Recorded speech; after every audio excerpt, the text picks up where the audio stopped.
Toujours dans le cadre des cours de l'analyse financière, aujourd'hui j'aimerais bien vous parler de la notion du cash flow.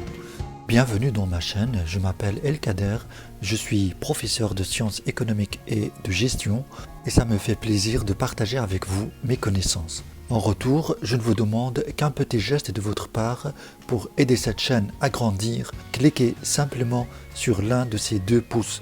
Si vous aimez bien mon cours, cliquez ici, sinon cliquez sur l'autre. Voilà. Non, sur l'autre. Sur l'autre. Sur l'autre. Bon, ce n'est pas grave, problème technique. Merci d'avance. Alors, c'est quoi la notion de cash flow? C'est une notion financière et non pas comptable. Alors, c'est simple. Vous avez un projet d'investissement. Alors, pour ce projet d'investissement, bien évidemment, vous allez dépenser de l'argent dans le but de recevoir plus d'argent. Ce plus d'argent, c'est ce qu'on appelle le cash flow, tout simplement. C'est-à-dire que le cash flow n'est rien d'autre que l'argent qui rentre à l'entreprise moins l'argent qui sort de l'entreprise. Sur le plan comptable, vous avez un passif et un actif. Au niveau du passif, vous avez des ressources financières qui vont être utilisées pour financer le projet, pour investir. Donc vous avez d'abord la partie investissement, c'est l'actif immobilisé, et puis vous avez après l'actif circulant. C'est là que ça se passe en fait le cycle d'exploitation de l'entreprise, c'est-à-dire que c'est à ce niveau-là que l'entreprise essaye de dégager des cash flows. Vous avez, comme on l'a précisé, vous avez par exemple des matières premières, des marchandises, et puis des ventes, et puis le client paye. Et ce cycle se répète pour générer davantage de profit. Et ce profit ou bien ce cash généré va augmenter la trésorerie de l'entreprise et le résultat de l'entreprise au niveau des ressources. Eh bien, un projet rentable doit dégager des cash flows positifs. La dernière fois, je vous avais présenté la notion du cash flow et on a dit que c'est simplement la différence entre l'argent qui rentre dans l'entreprise et l'argent qui sort de l'entreprise. Aujourd'hui, on va voir la méthode du calcul du cash flow. Alors, pour le calculer d'un point de vue comptable, ce cash flow, normalement, doit correspondre aux bénéfices. Mais comme il y a certaines charges qu'on comptabilise comme charges alors que l'argent ne sort pas de l'entreprise, comme les dotations par exemple, eh bien, on ajoute aux bénéfices ces charges qui ne sont pas véritablement décaissées. J'ai déjà expliqué ces types de charges, je vous laisse regarder un extrait. Aujourd'hui, j'aimerais bien vous parler de quelques types de charges qui ne sont pas des charges normales, à savoir les dotations, et particulièrement les dotations aux amortissements et les dotations aux provisions. On va voir la différence entre les deux et la différence entre ces dotations avec ce qu'on connaît de la définition des charges. D'abord, c'est quoi une charge?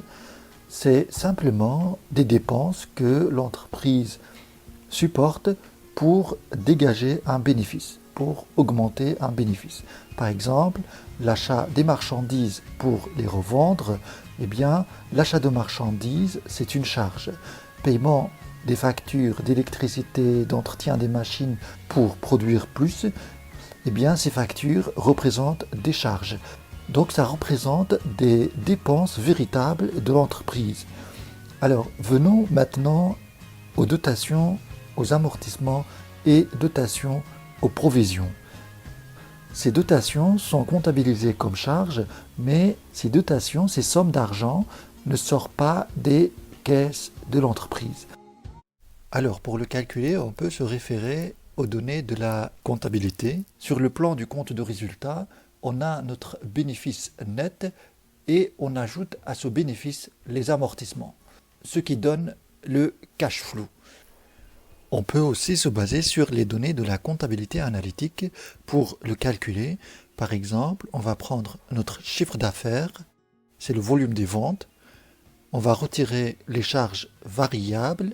Je vous rappelle que la notion de charge variable, c'est simplement des charges, des frais, des dépenses de l'entreprise qui varient en fonction des ventes de l'entreprise, en fonction de l'activité de l'entreprise. Et puis, on retire après les charges fixes. Et les charges fixes, c'est des charges qui ne changent pas, ne varient pas en fonction de l'activité de l'entreprise. Vous avez par exemple un loyer, vous payez chaque mois votre loyer, peu importe que vous avez réalisé des ventes ou pas dans votre entreprise.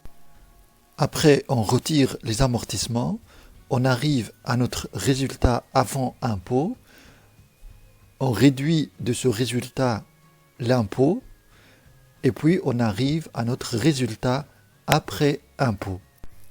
Et au final, on ajoute à ce résultat après impôt les amortissements pour obtenir notre cash flow. Voilà un peu comment on calcule le cash flow. Dans la prochaine vidéo, je vais vous expliquer l'intérêt de cet indicateur et à quoi ça sert sur le plan des investissements. Dans le dernier cours, j'ai présenté comment on calcule le cash flow et aujourd'hui, je vais vous expliquer à quoi ça sert un tel indicateur. D'abord, je vous rappelle un petit peu la notion du cash flow. C'est simplement l'argent qui reste dans l'entreprise une fois qu'on tient compte de toutes les dépenses, toutes les sorties d'argent. On a vu aussi que ce cash flow se compose principalement du bénéfice. Et le bénéfice, comme vous le savez, c'est le but principal de toute entreprise. Donc, on juge la rentabilité de l'entreprise sur base du bénéfice. Donc, le cash flow, c'est un indicateur de rentabilité.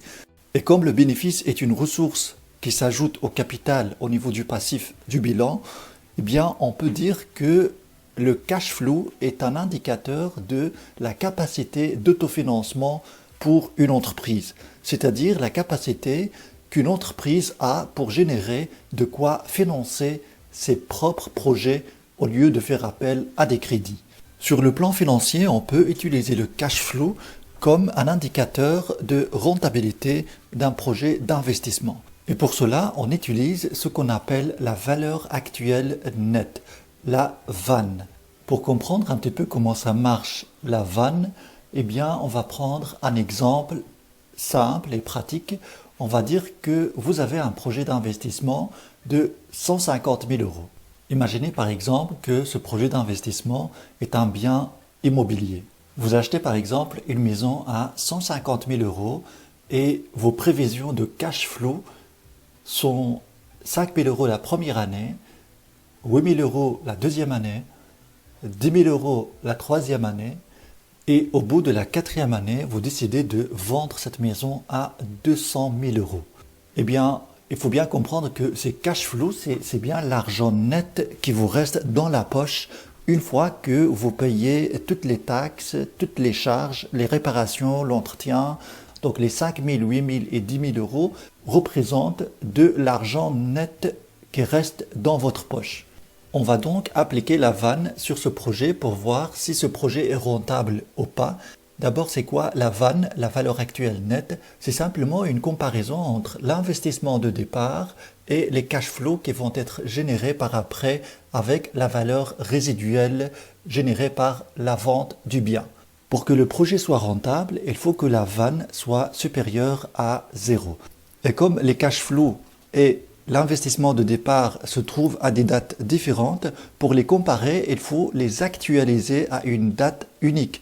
Donc, on va les actualiser à la date présente actuelle pour les comparer. Pour le taux d'actualisation, on va utiliser par exemple 10%. Donc, la VAN est égale à moins notre investissement, 150 000, plus 5 000 euros qu'on va actualiser à la date présente. Donc, on va diviser par 1 plus le taux d'actualisation de 0,1 qui est 10%, plus 8000 divisé par 1 plus 0,1 puissance 2, plus 10 000 sur 1 plus 0,1 puissance 3, plus 200 000 sur 1 plus 0,1 puissance 4. Donc, on va calculer tout ça et on va voir si on a une valeur positive ou bien une valeur négative. Et ça donne, le calcul donne 5 273 euros. Donc, c'est un projet rentable d'après la valeur actuelle nette. On va voir maintenant le TIR. TIR, taux interne de rentabilité. C'est quoi cette notion et à quoi ça sert? D'abord, on vient de voir la notion de VAN, valeur actuelle nette, et on a calculé dans un exemple pratique cette VAN qui a donné la valeur de 5273. On a dit aussi que la VAN permet de voir si le projet est rentable ou pas. Pour que le projet soit rentable, il faut que la VAN soit supérieure à 0. Si la VAN est négative, alors le projet n'est pas rentable. Dans notre exemple, on a une VAN positive. On peut se poser la question, quel est le taux de rentabilité qui va faire en sorte que la VAN égale 0? Ce taux-là, c'est ce qu'on appelle le taux interne de rentabilité. Pour répondre à cette question, c'est simple, on va prendre notre formule et on va remplacer 10% par une variable qu'on va noter par exemple TIR. Et tout ça doit être égal à 0. Eh bien, pour résoudre cette équation, je n'ai pas de calculatrice. Ce que je peux faire, c'est de remplacer le TIR par des taux au hasard. Alors, on sait que ce taux de rentabilité doit être supérieur à 10%. Pourquoi? Parce que 10%, ça nous donne une VAN déjà supérieure à 0. Donc, ça doit être une rentabilité beaucoup plus que 10%. Donc, on va mettre 20% et je fais les calculs. Je trouve une valeur de moins 38 040. Donc, ça doit être en dessous de 20%. Avec un taux de 15%, j'obtiens la valeur de moins 18 677. Donc, ça doit être inférieur à 15%. Avec un taux de 13%, j'obtiens la valeur de moins 9 715. Et avec un taux de 12%, j'obtiens la valeur de moins 4 937. Avec un taux de 11%, j'obtiens une valeur positive, mais qui est proche de 0, de 55. Donc une valeur de 55. Donc le TIR, ça doit se situer juste après le 11%. Alors ça sert à quoi de calculer le TIR? Ça sert à comparer par exemple plusieurs projets. Là où le TIR est plus élevé, la rentabilité est plus élevée aussi.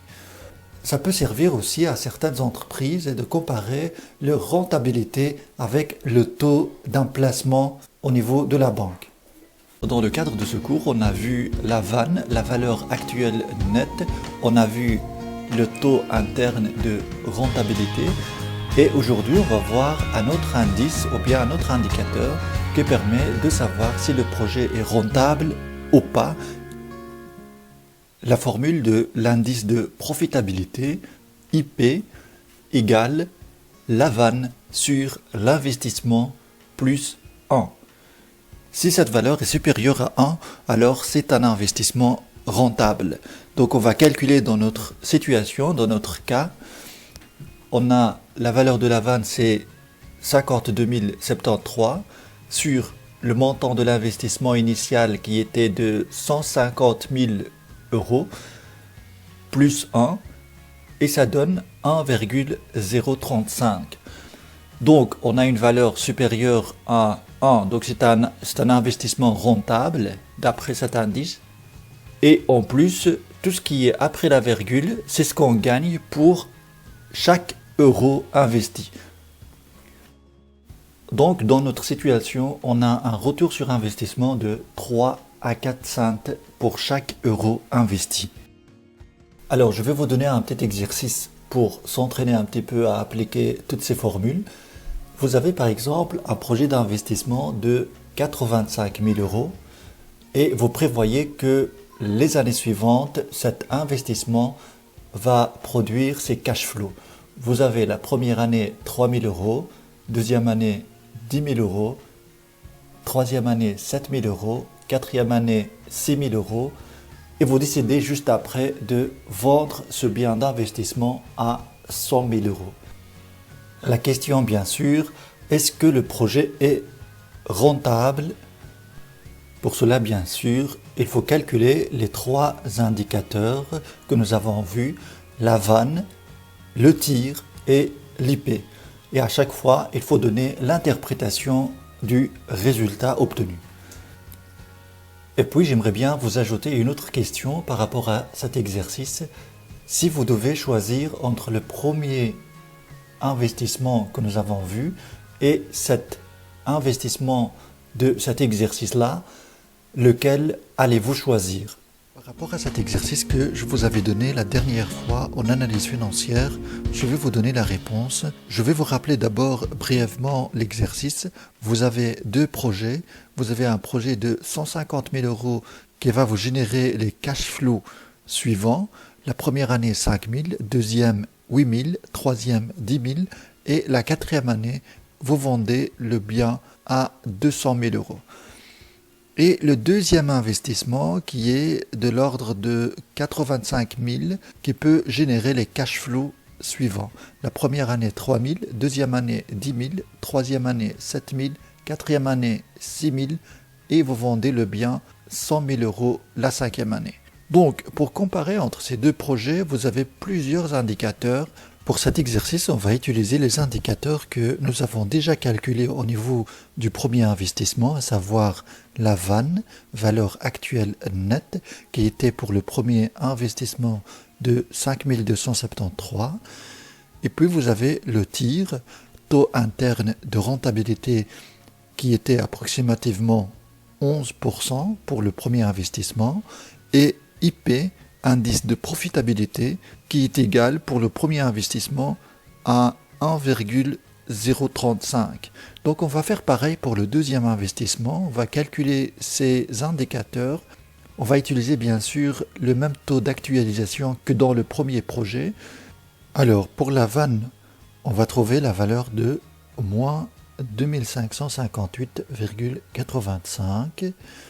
Au niveau du tir, on va trouver une valeur approximative de 9,2% et l'indice de profitabilité, on a une valeur de 0,97. Donc au final, si on compare ces indicateurs, on trouvera que le premier investissement est plus rentable à tous les niveaux que le deuxième investissement. La valeur actuelle nette du deuxième projet montre clairement que on ne récupère même pas notre investissement initial, car on est en dessous de 0. Au niveau du taux interne de rentabilité, on trouve que dans le deuxième projet, on a une rentabilité de approximativement 9%, alors que le premier projet assure déjà une rentabilité de 11%.